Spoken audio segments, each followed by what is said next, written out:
Thomas leaned across the table, his voice carrying. "Remember how you always pictured us," he said, a smirk playing on his lips.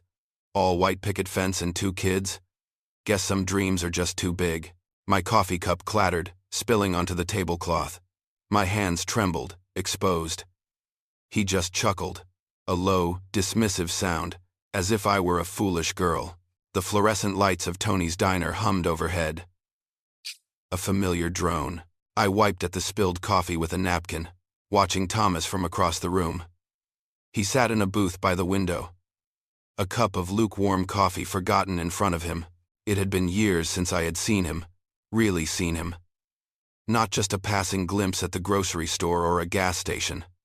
His hair was thinner now, pulled back from a forehead that showed new lines. The youthful eagerness in his posture had been replaced by a settled, almost heavy slouch. He was still Thomas, though. The way he held his head, the particular angle of his jaw when he listened. He turned his head then, as if sensing my gaze. Our eyes met, and a cold wave moved through me. It was the same scrutinizing look he used to give me, as if weighing my worth, cataloging my flaws.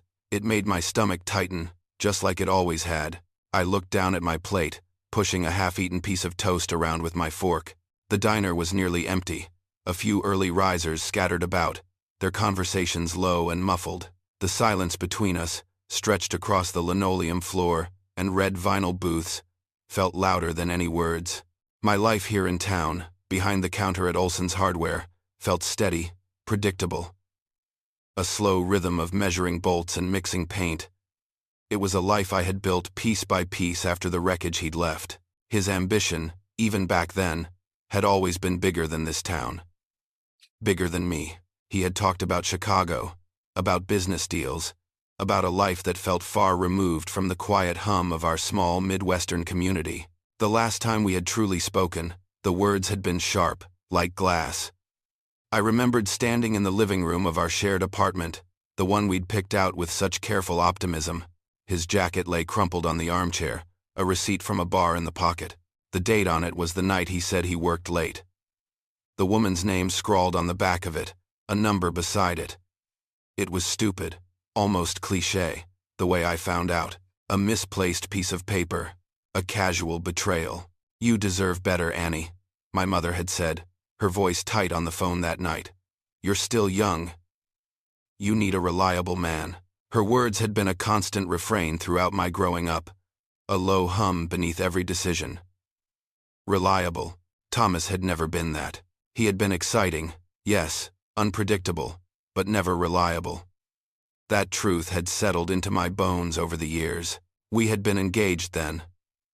A small diamond on my finger, plans for a spring wedding at the church on Main Street. All of it shattered, not with a bang, but with the quiet sound of a receipt being crumpled in my hand. He hadn't even bothered to deny it, just stood there, looking at me with that same assessing gaze, as if my hurt was an inconvenience to his grander scheme. Now, years later, the weight of unsaid things hung in the air between us, thicker than the smell of stale coffee. The anger had faded into a dull ache, but the sting of betrayal remained. It was a ghost that sat at the table with us, silent and unmoving. I knew I should say something, anything, but the words felt trapped, caught somewhere between my throat and my stomach. What was there to say anyway? The past was done. It was solid, immutable. He finally broke his gaze, turning to look out the window at the snow-dusted street. A truck rumbled by, spraying slush. I watched his reflection. The way his shoulders slumped just a bit, maybe he carried his own weight too. Maybe the quiet acknowledgement of our shared past, the part I had played in clinging to a dream too fragile, was enough for now. There was a quiet complicity in my silence, in the way I had let the wound fester, rather than seeking a true cure. The morning light, thin and gray, filtered through the kitchen window. I blinked, trying to make sense of the delicate paper shapes, swaying gently above me. Hundreds of them, folded with precision, each a tiny bird in shades of white and cream, hung from fishing lines strung across the ceiling of my cramped kitchen. It took a moment for my eyes to adjust, for my mind to fully wake. Then, I saw Thomas. He was on one knee on the worn linoleum floor, a small velvet box open in his hand. His hair was messy, still damp from the shower, and his eyes, usually so guarded, held a raw vulnerability I hadn't seen before. "My wish," he said, his voice a low rumble in the quiet apartment, "is to spend the rest of my life making you as happy as you make me." The words hung in the air, sweet and heavy. I didn't cry. My throat felt too tight for tears. I just nodded, a small, involuntary movement, and the world seemed to shift, settling into a new, unexpected order. Our wedding was simple, held in Thomas's parents' spacious backyard that following autumn. Fairy lights twinkled among the oak trees, strung with care, and mason jars filled with wildflowers sat on picnic tables draped in white linen.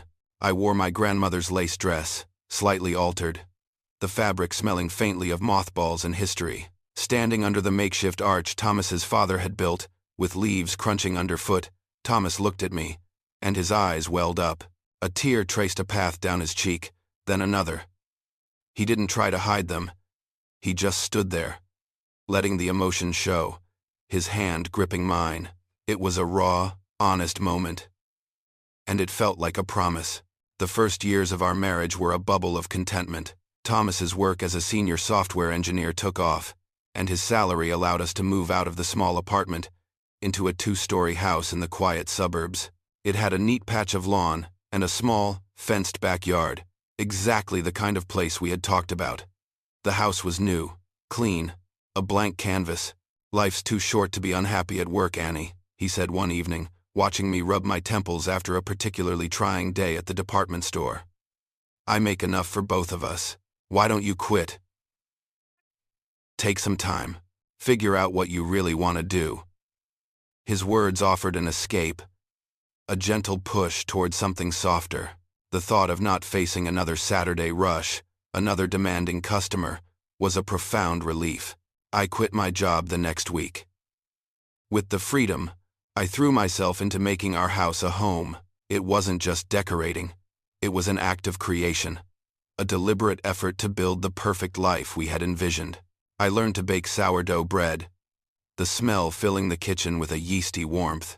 I planted marigolds and petunias in neat rows around the porch, their bright colors a welcome splash against the pale siding. I spent afternoons sanding down an old dresser I found at a garage sale, the fine dust settling on my clothes, on my hair. It was satisfying work, tangible and immediate. Thomas would come home in the evenings, loosening his tie, and find me covered in paint or with dirt under my fingernails from weeding the garden. He'd smile, that tired, appreciative smile. "You make everything more beautiful, Annie," he would say. And the words, whispered against my hair as he held me, felt like a steady anchor. Our weekends settled into a comfortable rhythm. We'd spend Saturdays debating the merits of different paint colors for the living room, or installing a new set of shelves in the pantry. Sundays were for slow mornings, coffee, the newspaper, and then brunch with Beth and Todd at the local cafe. Later, it was movie nights on the couch, the smell of popcorn lingering in the air. This quiet domesticity, the shared tasks, the easy companionship, became the framework of our days.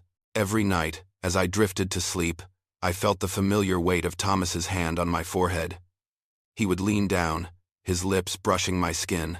"I love you," he'd whisper, a consistent, reassuring ritual that ended each day. It was steady, unwavering, like the sunrise, and, slowly, subtly, like the constant presence of air, I began to take it for granted. The security, the love, the unwavering support, they became less a gift and more a natural part of my existence, something I hardly noticed until its absence. After 3 years, the careful routine of homemaking, once a source of quiet satisfaction, started to blur. The days, once distinct, began to merge into an endless loop of domestic tasks. The scent of baked bread, the perfectly aligned spice jars, the freshly laundered sheets. They lost their power to delight. I moved through the house, dusting, organizing, cooking, and felt a growing restlessness, a quiet hum beneath the surface of my contented life. Evenings brought Thomas home, full of details about his work. He'd talk about server architecture, coding challenges, the new project he was leading. His voice would be animated, his eyes bright. I'd listen, nodding, trying to keep up. When it was my turn, when he finally asked, "How was your day?" my mind would scramble. What was there to say? That I had finally eradicated the rose aphids from the climbing vine? That I had reorganized the pantry for the third time? The question, once a comfort, slowly became a source of quiet dread. The gap between our days, his filled with complex problems and collaborative efforts, mine with predictable chores, felt wider with each passing week. I tried hobbies. I joined a book club, but the discussions felt shallow.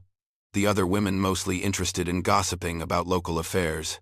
I bought a set of watercolor paints, envisioning serene landscapes, but the colors bled together, formless and uninspiring. Online Spanish lessons started with enthusiasm, only to fizzle out after a few weeks. The irregular verbs too much effort when there was no immediate purpose. Nothing seemed to scratch this growing itch. This unnamed longing for something more. Scrolling through social media late at night, in the soft glow of my phone, I saw glimpses of former colleagues. Holly, once a sales associate beside me, was now managing a small boutique downtown, posting pictures of new arrivals, her face alight with purpose. Ben, who had always talked about starting his own woodworking business, was showing off a commissioned dining table, sleek and modern. Their lives, viewed through a filtered lens, seemed exciting, meaningful. Meanwhile, I spent my afternoons debating the merits of eggshell versus satin finish for the guest bathroom. The contrast was stark, a quiet indictment. One evening, as Thomas was rinsing his plate after dinner, I finally gathered my courage. The words felt heavy on my tongue. "Thomas," I started, my voice a little unsteady. "I've been thinking. I want to get a job." I braced myself, expecting a sigh, a gentle discouragement, perhaps a reminder of his income, or the comfort of our current arrangement. I pictured him saying something like, "But honey, you don't need to work." He turned from the sink, his hands still wet, a half smile on his face. "Baby," he said, and for a moment, I thought I saw a flash of surprise in his eyes. "If that's what will make you happy, I'm all for it. You know that. I want you to do whatever fulfills you." He walked over, wrapped his arms around me, and kissed the top of my head. His embrace was warm, solid, full of genuine affection. My relief was immediate, but it was quickly followed by a jolt of surprise. It was a first warning sign, though I didn't recognize it as such then. When had I started expecting the worst from him? When had I begun to anticipate disapproval, or at least a subtle pushback? The question, unacknowledged, hung in the quiet of the kitchen. A quiet desperation had taken root, a yearning for something beyond the comfort and predictability that had once been my solace. I wanted a challenge, a purpose outside the four walls of our beautiful home.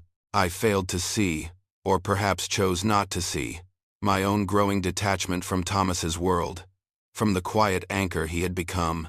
I was looking outward, drawn to the perceived vibrancy of others' lives, the sense of engagement and meaning that seemed so absent from my own. The unknown, once a source of anxiety, now glimmered with an undeniable allure. The administrative assistant position at Sterling Marketing wasn't glamorous, but it was a lifeline. From the moment I stepped into the open-plan office, my world exploded with color again. The air thrummed with a different kind of energy than the quiet hum of my kitchen. Here, there was the constant murmur of conversations, the clack of keyboards, the scent of coffee and printer toner. It was vibrant, alive, a stark contrast to the comfortable, yet increasingly muted, palette of my home life. My colleagues were mostly younger, full of an uninhibited enthusiasm I hadn't realized I was missing. There was Holly, the graphic designer, with her ever-changing hair colors one week, electric blue. The next, fiery red. She had an infectious laugh that made even Gary from accounting crack a smile. Her dating stories were wild, a revolving door of hopefuls and disasters. "Girl, you got so lucky finding Thomas early," she'd say, shaking her head. "Spared yourself all this nonsense." I'd just smile, a little hollowly, and try to look sympathetic. Then there was Ben, the copy editor. He had a dry wit that could turn even the dullest marketing strategy meeting into a comedy show, delivered through subtle eye rolls and under-the-breath comments. Gary's toupee is trying to escape, he'd whisper to me during a particularly long presentation, and I'd have to bite the inside of my cheek to keep from laughing out loud. Erin, our social media manager, was the group's unofficial social director. She knew all the cool new spots downtown, organized after-work happy hours, and declared with fierce conviction, "We're not just colleagues. We're family."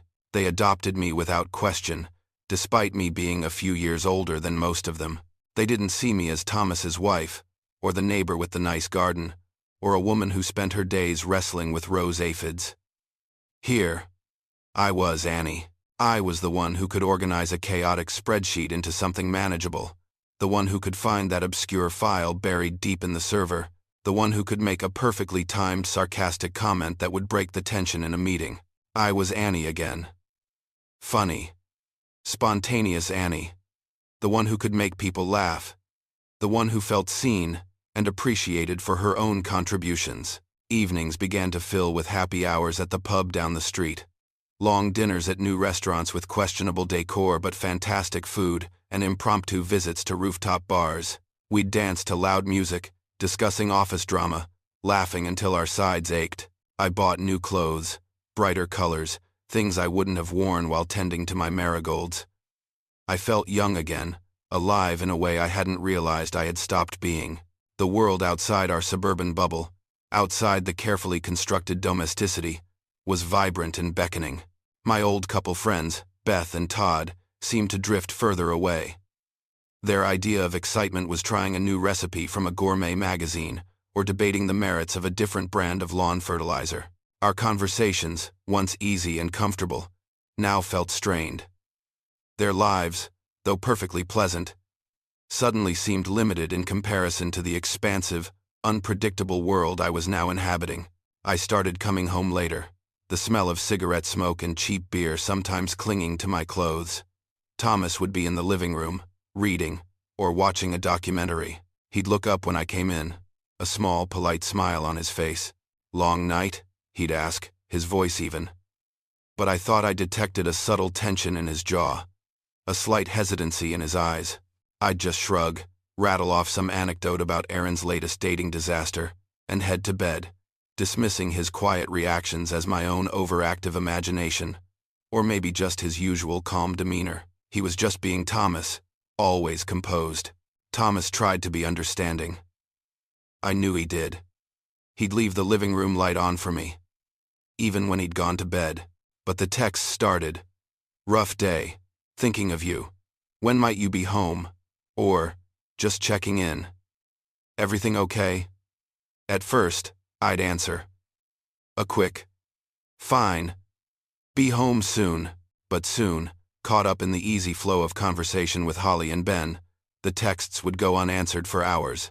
I'd glance at my phone, see his name, and slide it back into my purse, promising myself I'd respond later. Later often meant when I was already walking through our front door. I'd come home to the quiet house, the smell of dinner long cooled. In the fridge, covered with plastic wrap, would be a plate for me. Sometimes it was chicken, sometimes pasta, always accompanied by a sticky note on the microwave. "Thought you might be hungry when you got home. Love you." The first few times, they were cute, little drawings or playful puns. Now, they were just words, stark and functional, less a gesture of affection and more a reminder of everything I was starting to neglect. I was too caught up in the rush of my new life to truly notice. This growing pattern was another warning sign, one that I, in my pursuit of this newfound freedom, willfully ignored. Sunday brunches with Beth and Todd became a rare occurrence.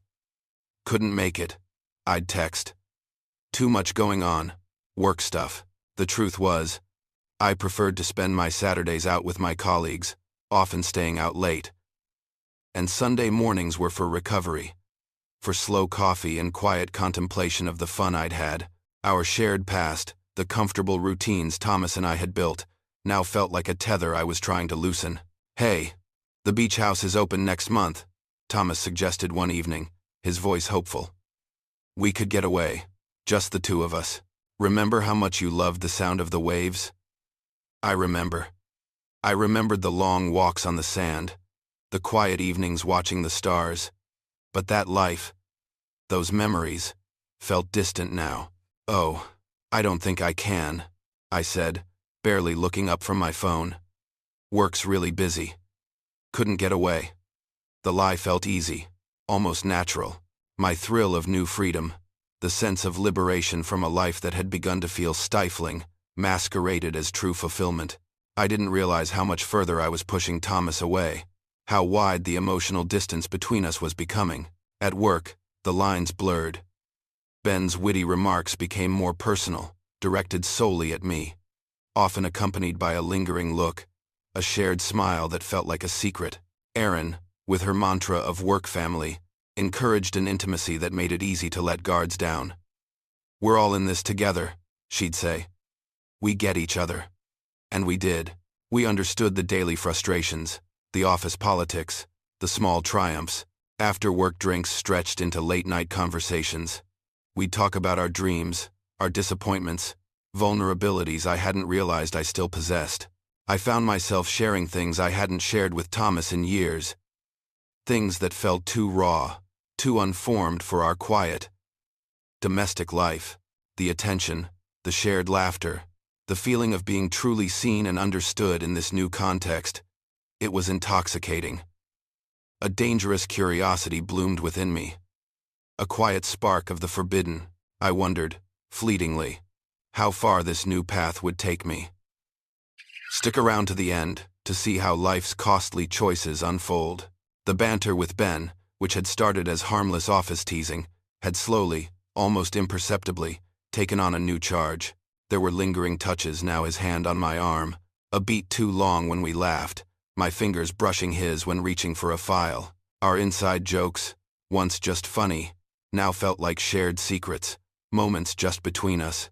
He was the one I sought out during breaks, the one I stayed late with, talking about anything and everything. I found myself confiding in him, a steady trickle of dissatisfaction about my marriage, about Thomas's quiet routine, about the suffocating predictability. Ben listened, his head cocked, his eyes understanding. He didn't offer solutions, but he validated my feelings. "It's natural to want more, Annie," he'd say, his voice low, "especially when you're as bright as you are." His words made me feel seen, truly understood in a way I hadn't felt in years, certainly not from Thomas, who simply offered steadfast support. The office party was held at a downtown bar, a celebration for landing a big new client. The music was loud. The drinks flowed freely. I felt uninhibited, alive, buoyed by the collective energy of my work family. Erin was dancing wildly. Holly was regaling a small group with a story about a disastrous blind date, and Ben was leaning against the bar, a wry smile on his face, watching the scene unfold. I had a few too many gin and tonics. The laughter came easily. The words flowed without filter. In a moment of drunken bravado, or perhaps a desperate need to impress Ben, or even Erin and Holly, I started talking about Thomas. "He's so predictable," I slurred, a little louder than I intended. "You know, he even folds his underwear into perfect little squares. Every single time." A ripple of laughter went through the small group gathered around. Emboldened, I went further. "And in bed? It's like clockwork. Same moves, same quiet grunts. You could set your watch by it."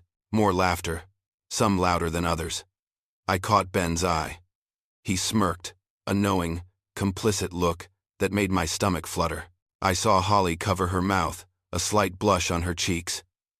Erin just laughed, throwing her head back, but I also caught a flicker of discomfort in Gary's eyes. Even some of the newer, quieter interns looked away. The joke, crude and cutting, hung in the smoky air. It had felt powerful in the moment, a way to declare my freedom, my irreverence, to show I was one of them, not the boring suburban wife I'd been. What I didn't know, couldn't have known in my alcohol-fueled haze, was that one of the younger colleagues, perhaps innocently recording the party's highlights for a company social media post, had caught my performance on their phone, the tiny screen, a silent witness to my betrayal. The morning after, the shame hit me like a physical blow. The crude joke replayed in my mind, each word a hammer strike, the memory of Ben's smirk, the flicker of discomfort in Gary's eyes, the knowing laughter. I felt a visceral regret, a deep, sickening lurch. What had I done? The alcohol had worn off, leaving behind a cold, harsh clarity. Thomas came home early from work that day. The front door opened and closed with unusual quietness. He walked into the living room where I sat, trying to read a magazine. Pretending normalcy, he stood there, by the archway, not saying a word. His eyes, usually so calm, held a depth of pain I had never seen, not even when I'd first confronted him about the receipt years ago. His shoulders were slumped, his tie slightly askew. He just looked at me, and in that confronting silence, I knew. The thoughtless joke, the careless unraveling of our intimacy, had detonated. He didn't need to say anything. The quiet storm had arrived. He held his phone out, not quite extending it to me, but enough for the screen to be visible. A short video played, the bar's noisy background muffled, but my voice, loud and clear, detailing Thomas's habits. His face was pale, his lips a tight, thin line. He didn't shout, didn't raise his voice. He just stood there, the video looping silently, and then he stopped it. "Is this how you see us, Annie?" His voice was flat, devoid of emotion, yet it was the most devastating sound I had ever heard. I tried to minimize it, desperately. "It was just a joke, Thomas. You know. Office humor. We were all a little drunk." My voice sounded small, pathetic, even to my own ears. "It didn't mean anything. It's just the culture there. It's different." I gestured vaguely, as if the office culture could somehow excuse the intimate betrayal. His eyes, however, held no understanding. They were cold, reflecting a quiet fury that was far more chilling than any shouted accusation. "A joke?" he repeated, his voice barely above a whisper. 5 years, Annie. 5 years of I love yous every night. 5 years of building this home, of believing we were building a life together. Was it all a joke to you?" Each word was a precise, painful cut. The crude content of the joke had already implied much, but then he laid it bare. "And Ben," he continued, his gaze unwavering. "Who is Ben, Annie? Beth saw you at the coffee shop last week. You were holding his hand." "Beth." My stomach churned. Of course, Beth. The quiet friend, the one I had pushed away. Her horror must have been profound. The dam broke. The carefully constructed walls, the justifications, the half-truths, they all crumbled. Overwhelmed by the weight of his quiet despair, the undeniable proof, I broke down. Sobs tore through me, ragged and ugly. I just felt so invisible. I choked out, the words tasting like ash. He listened. The excuse sounded hollow, even to me. Then, the full confession spilled out, a torrent of shame and guilt, the emotional affair, the late-night talks, the lingering touches, and then, the physical one, whispered almost inaudibly. A single, devastating sentence that hung in the air. The man who had once made 1,000 paper cranes, whose eyes had welled up at our simple wedding, whose quiet strength had been my anchor, looked utterly broken. His face crumpled, losing all its composure. He sank onto the couch, head in his hands, a low, guttural sound escaping his throat. It wasn't a cry. Not really. It was something far deeper, the sound of a dream, a carefully nurtured life, shattering into a million irreparable pieces. The perfect bubble we had lived in for so long burst, leaving behind only the sharp edges of truth. "I need you to leave," he said, his voice muffled, his face still hidden. "Or I will." The words were stark, final. There were no children in our quiet suburban home to complicate the drama, no innocent eyes to witness the fallout. It was just us, and the wreckage of our life. I packed a bag, numbly, my hands moving without conscious thought. A few changes of clothes, a toothbrush, some cash. The house, once so full of my homemaking efforts, now felt cold, empty, echoing with the silence of his broken trust. Each item I placed in the bag felt heavier than the last. The reality of what I had done crashed down on me. Not just the loss of the job or the friendships, but the profound, irreversible betrayal of the man who had loved me so completely. The weight was immense, suffocating, a burden I knew I would carry alone. It's 3 a.m., and I'm sitting in my office, the cheap fluorescent lights buzzing overhead. The only sound is the click of the keys, as I try to make sense of the wreckage. The air still holds a phantom scent of Ben's cologne, a ghost that drifts through the empty cubicles, an unwelcome reminder. He's gone, of course. Ben moved to a different department, a different city even, after the video got out, after the fallout. Holly and Aaron offered awkward, pitying glances for a few days, then slowly drifted away. Too uncomfortable to face the reality of what had happened. They were family, they said, but family disperses quickly when the cost gets too high. Beth hasn't spoken to me since Thomas told her. My own family, my mother, is still blissfully unaware, though I know her quiet judgment would be far worse than any shouted accusation. The job, the new social life, the thrilling sense of being seen, all of it now feels hollow, tainted, a cruel illusion. The cost, the true cost, weighs on me. It wasn't just my marriage. It was the quiet integrity I had somehow believed I possessed. The casual disregard for Thomas, for our vows, for the steady, quiet love he offered. It all haunts me now. It's a constant, low thrum of regret in the background of my days. I sold the suburban house. It felt too big, too empty, a monument to my mistakes, each room echoing with a quiet condemnation. The marigolds I had planted withered and died after I stopped watering them. The sourdough starter, once a point of pride, sat forgotten in the back of the fridge, hardening into a petrified lump. There was no easy fix, I realized. Some things, once broken, cannot be fully mended, no matter how much you might wish for it. The longing for the past is a sharp, persistent ache, not just for the comfort, but for the man himself. For Thomas, who saw me, truly saw me, before I got caught up in the desire to be seen by others. For the man who loved me unconditionally, who cried at our wedding, whose hand on my forehead whispered "I love you" every single night. I threw it all away, traded it for a cheap thrill and fleeting validation. My future stretches before me, quiet and terrifying. I'm alone, facing an expanse of a life I didn't plan, one stripped bare of the comfortable certainties I had always relied on. The bitter lesson is clear, etched into the very fabric of my days. The pursuit of more led to the loss of everything truly valuable, everything that anchored me. This writing, these words flowing onto the screen in the dead of night, is my attempt at atonement. A whisper into the void, hoping for some reflection, some understanding, perhaps even a path forward. I trace the contours of my betrayal, hoping that by examining each painful detail, I can somehow dissect the choices that led me here. It's not a plea for forgiveness, not really. It's a search for clarity, a desperate hope that somewhere in this raw confession, I might find a way to live with the person I've become. Or at least understand why. The fluorescent lights of Tony's diner hummed overhead, a familiar drone now.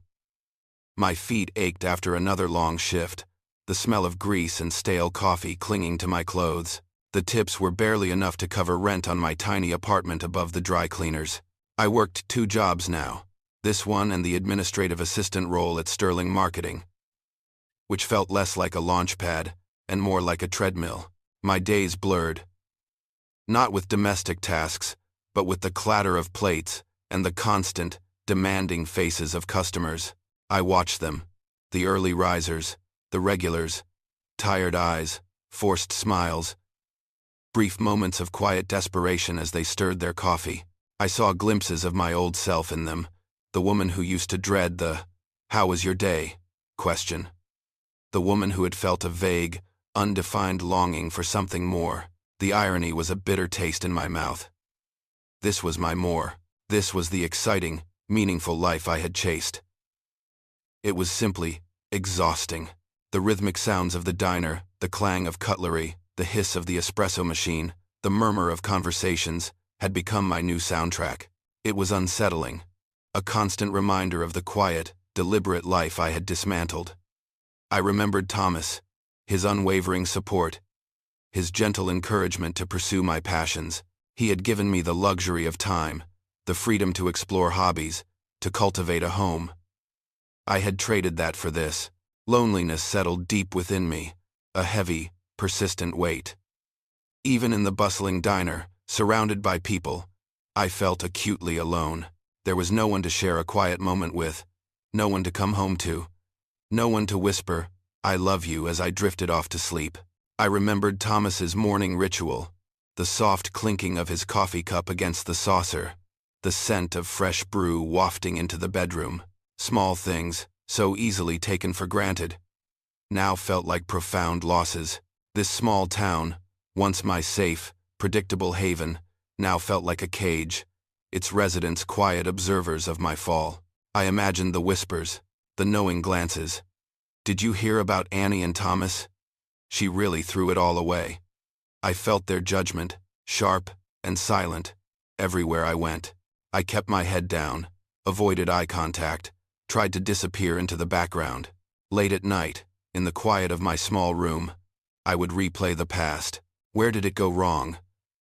Was it the day I quit my job? The first time I laughed a little too long at Ben's joke? The moment I chose a happy hour over a quiet dinner at home? I searched for the precise moment of misstep, the specific fork in the road where I veered off course. But it wasn't one moment, I slowly realized. It was a gradual erosion, a slow accumulation of small, seemingly insignificant choices that had led to this precipice.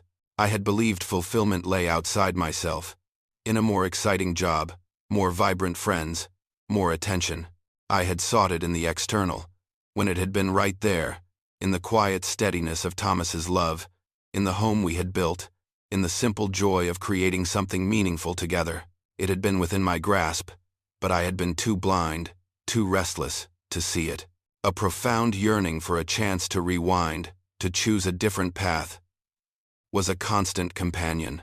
To go back to the days of marigolds and sourdough bread, to the quiet evenings with Thomas, to a life I had once dismissed as ordinary. The present was a harsh teacher, forcing me to confront the true value of what I had lost, and the empty promises of what I had chased. The fluorescent lights of Tony's diner hummed overhead, just as they had that first morning. I wiped at the spilled coffee with a napkin, my eyes still on Thomas. He was in the same booth, by the window, a cup of lukewarm coffee in front of him. The subtle scent of his old cologne, the one he used to wear, seemed to drift across the room, a ghost of a familiar comfort. He hadn't noticed me yet, or at least he hadn't acknowledged it. My mind replayed the images, a silent montage of what was and what could have been. The paper cranes, hundreds of them, swaying gently in the morning light, his voice, husky with emotion, asking me to spend my life with him. The simple backyard wedding, my grandmother's lace dress, the way his tears had traced paths down his cheeks. Unafraid, the steady hum of those first years, the bubble of contentment, the way he would say, "You make everything more beautiful, Annie." Then, the subtle shifts. My restlessness, the growing void I had felt, the way I had started to take his love, his unwavering presence, for granted, the endless loop of domestic tasks replaced by the endless loop of my own self-absorption, the conversations that became one-sided, the sticky notes, those gentle reminders that slowly became accusations, the exhilaration of new friends, new attention, a feeling of being seen that had blinded me to the man who had always seen me, truly seen me, for who I was. I remembered Thomas's face, pale and tight, as he played the video, his quiet fury, sharper than any shout, his devastating question, "Is this how you see us, Annie?" The gut-wrenching moment, I confessed, watching the man who made 1,000 paper cranes crumple, his dreams shattering before my eyes. That image was a permanent scar, a stark reminder of the wreckage I had caused. There was no denying my part, my flawed choices, my selfishness. This quiet encounter was a mirror, reflecting the woman I was, restless and searching, and the woman I have become, stripped bare, humbled by the immense cost of that search. I understood now, with a clarity that stung, that some trust, once broken, could not be mended. There was no going back to the days of marigolds and sourdough bread. That life, that man, was gone. Irrevocably. Thomas finally pushed himself up from the booth. He moved with a quiet dignity, a settled resignation. He walked over to the counter, paid his bill, and then, without a backward glance, he pushed open the diner door and stepped out into the indifferent light of the morning. He didn't look back. He didn't offer a final word or a silent gesture. He just left. I sat there, my coffee cold, the napkin still clutched in my hand. The quiet aftermath settled around me, heavy and solitary. The world outside the diner continued, cars driving by, people walking past, indifferent to the private anguish unfolding inside. I was left alone with the weight of my choices, a future shaped by a past I could never undo. There was no easy resolution, no dramatic turning point, just the quiet, relentless consequence of a life unmade. The diner's door swung shut behind Thomas, a quiet click that sealed something permanent. I watched his retreating figure, a man I had once believed I knew entirely, now a stranger walking out of my life for good. The coffee in my cup, cold and bitter, mirrored the taste in my mouth. There would be no grand reconciliation, no sudden reversal. The damage was done. The trust broken beyond repair.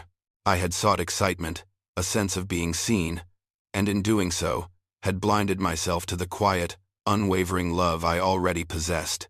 The thoughtless joke, the casual betrayals, had peeled back the layers of our life, exposing the brittle foundation I had unknowingly created.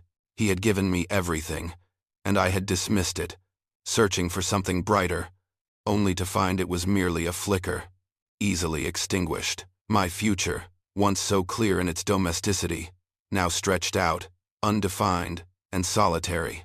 It was a future I had chosen, not through deliberate intent, but through a slow, quiet unraveling of what truly mattered.